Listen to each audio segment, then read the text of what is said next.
వారికి ఈ వారంలో ఏవైనా ప్రతికూలతలు ఎదురయ్యే సూచనలు ఉన్నాయా అండి? కొంచెం అలాగే ఉన్నది, జాగ్రత్తగా ముందుకు వెళ్ళాలి. ప్రధానంగా 2 గ్రహాలు సహకరిస్తున్నాయి. 4వ రాశిలో శుక్రుడు, లాభస్థానంలో రాహువు. స్వార్థపరుల వల్ల ఇబ్బందులు ఎదురవుతాయి. బాగా ఆలోచించి మాట్లాడండి. అపార్థాలకు తావు లేకుండా వ్యవహరించండి. ముందస్తు ప్రణాళికలు సిద్ధం చేసుకోండి. ఆర్థిక ఇబ్బందులు ఎదురవుతాయి. ముందస్తు ప్రణాళికలతో ఆపదలు తొలగుతాయి. సౌభాగ్య సిద్ధి వారాంతంలో సిద్ధిస్తుంది. చురుగ్గా పనిచేయండి, సకాలంలో పనిచేయండి. కాలాన్ని సద్వినియోగం చేసుకునే మార్గాలని అనుక్షణము అన్వేషిస్తూ ముందుకు సాగండి.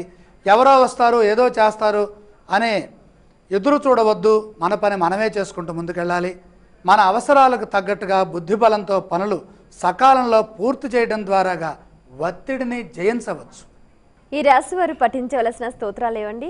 ప్రధానంగా శ్రీ సుబ్రహ్మణ్యేశ్వర స్వామి వారి ధ్యానం చాలా వరకు సహకరిస్తుంది.